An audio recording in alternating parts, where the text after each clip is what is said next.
This call is now being recorded. The next type of interference is capacitively coupled type of interference, or through capacitive coupling, what interference can be caused. Now, all of us know that between any two conductors, if it is separated by some air or any other insulator, there is going to be some capacitance which is going to be developed.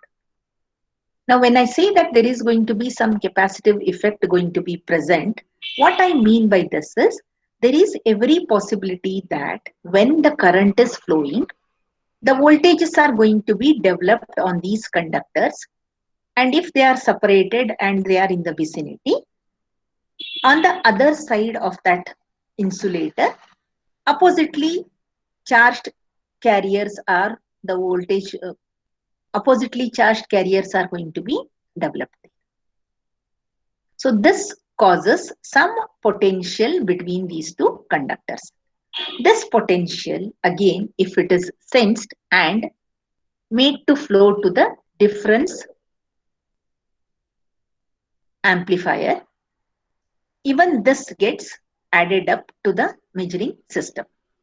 So here you can see in this is grounded here, the base plate, and there are some resistors or capacitors, and this conductor and the base conductor, there is a capacitor C2 getting developed. Similarly, between this resistor and another resistor or the source here, there is a voltage which is getting developed. Say capacitor C1 or capacitor C12 between conductor 1 and conductor 2. So as many conductive elements are there in the circuit, those many number of capacitors are possibly getting developed. And these capacitors, every time whenever there is a change in the current, when they start producing the voltage, they may be either additive type of voltages or destructive type of the voltages which are getting developed. They simply act like voltage sources. If the charges are held onto them even after switching off, they simply act like small micro voltage sources. These micro voltage sources, if they are additive, the total effect will be more voltage at the difference amplifier end. If they are subtractive, even whatever is sensed by the sensor, that voltage also may get disappeared due to the capacitive coupled or the capacitive voltages which are being developed. So how to overcome these capacitive type of interferences? This is between the conductors I am talking. Like that, if your source is of AC type, then there is bound to have another coupling capacitor. Similarly, if there are amplifiers where you are using the capacitive couplers, those coupling amplifiers along with other coupling amplifiers also cause the same capacitive interferences. Similarly, along with this, we have the device capacitors. The devices which are actually sealed with metal conductors. So they too, with the connecting leads or the resistors, they form another micro type of a capacitor which again generate some microvolts. So all these capacitive interferences, they have to be eliminated from the measurement.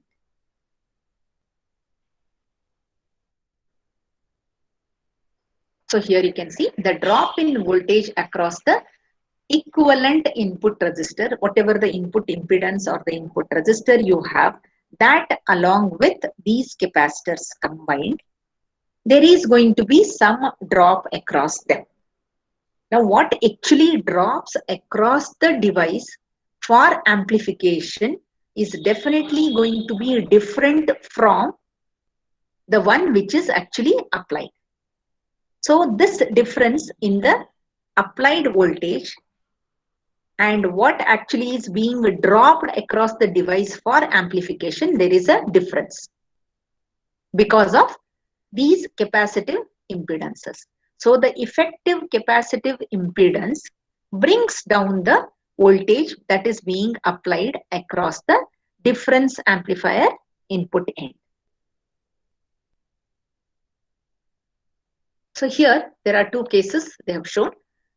In low impedance circuits, what happens? Low impedance means where the resistance, the effective resistance, this R is nothing but the effective resistance is much lesser than the total impedance which is caused by the capacitors.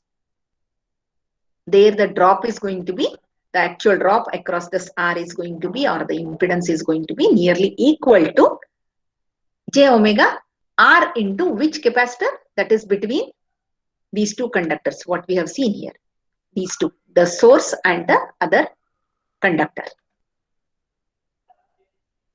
into whatever is dropped across that. If the circuit is high impedance type, then this resistance or the input impedance or the R is very high. This R, I am talking about the equivalent impedance, not the individual any resistor there. It is the equivalent input resistance that is available at the input end of the amplifier.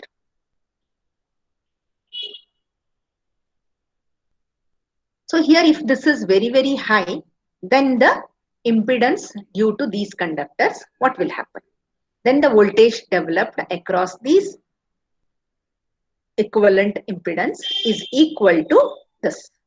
Basically these two are in series, the capacitors are in series. So you have this kind of a formula.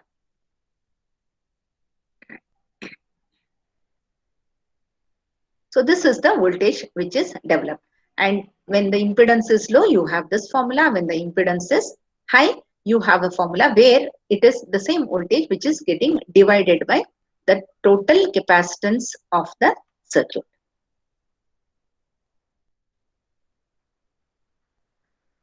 So for low R, the interference increases at increasing frequencies. See here, when the impedance is low, it is dependent on the j omega factor. That means it is dependent on the frequency. Whereas for large R, the interference is frequency independent and larger than when R is low. Here. So here it is made dependent on the frequency, which is actually undesirable in any measurement system. If it is independent of frequency, then as it is the common mode rejection ratio is dependent on the frequency.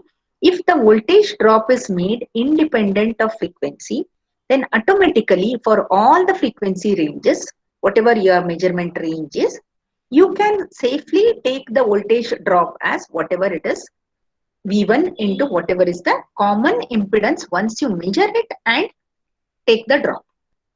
If it is made dependent on the frequency, every time the frequency factor has to be considered and keep on checking how exactly the frequency response is. So this is not desirable in any measurements. So always the input impedance is maintained very high. Even this we have seen in case of your regular RC coupled amplifiers, where when the input or the coupling capacitance effect is there, especially in the low frequency and high frequency regions, that is lower cutoff and upper cutoff regions, there also you come across the same effect which is dependent on the frequency. So the gains are drastically falling down. Whereas in the midband region, which is independent of frequency, there the gain is not falling down. It is in the stable region of the amplifier. So here in the high impedance case, it is independent of frequency and can be this parameter, that is C12 divided by C12 plus C2. If it is compensated, then your VR can be equal to K into some V1. And this K can be measured before actually start sensing, and it can be taken care of in the calibration as well. So in both cases, the interference increases with C12, which is proportional to conductor length. So this is what I meant, the compensation part. So if C12 is taken care of, especially if the length, when it is proportional to length, if the length is reduced, one thing, or to this C12 equivalent opposite capacitance if it can be produced, then also this effect can be nullified or minimized. So in measurement systems, the usual interference sources are the 60 or 50 Hertz power lines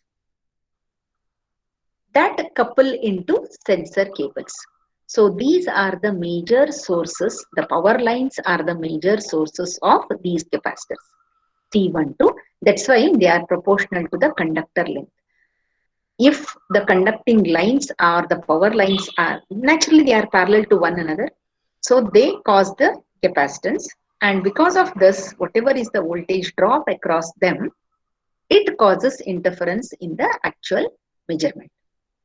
So if they are sensor cables, if they are included in them, so these run parallelly, the interference and the actual measuring system, they run parallel to one another. So there has to be some compensation mechanism provided with these. Otherwise, every reading, whatever is sensed by the sensor, will be erroneous one. So to reduce interference coupled to power supply lines, connect a high value capacitor shunted by a ceramic capacitor between the output of voltage regulators and ground. So what measure is taken? You connect a very high value capacitor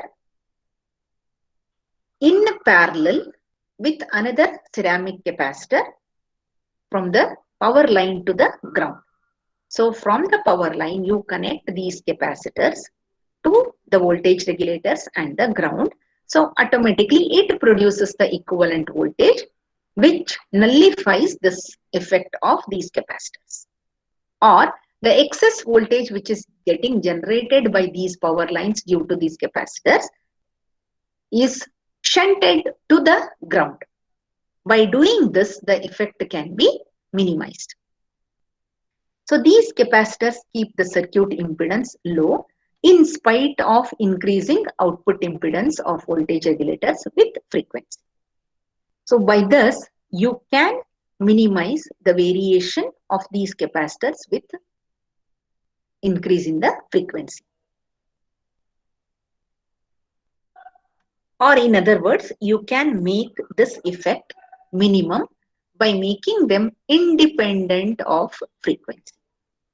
So that these capacitor values, say this C12, in both the cases you can see it is proportional to C12. So C12, if it is minimized by connecting another capacitor which overcomes the effect of the C12.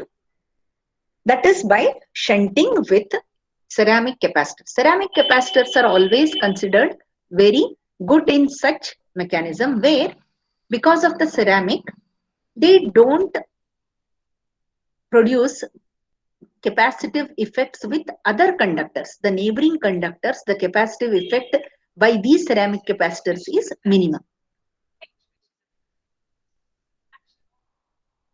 So because of this, you have the, due to capacitive effects, these capacitance is minimized.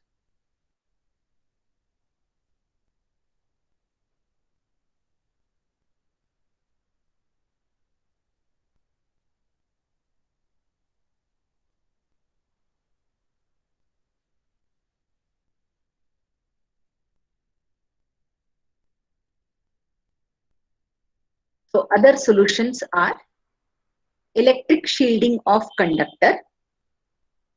So whichever conductor is causing more this capacitive effect, that has to be shielded.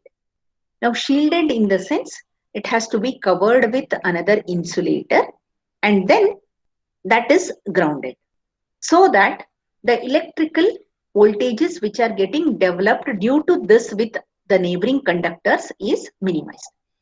This shielding even in fiber optics or anyway, even in our regular electrical cables, this is taken care of. In spite of this, sometimes due to wear and tear of these shields, there is a possibility of such capacitance being generated. So regular maintenance and electric shielding helps in minimizing these power line capacitor production and the effects of power line capacitors.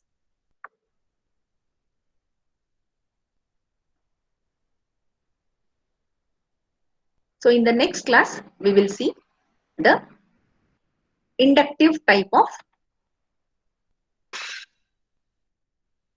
coupling and how to take care of them.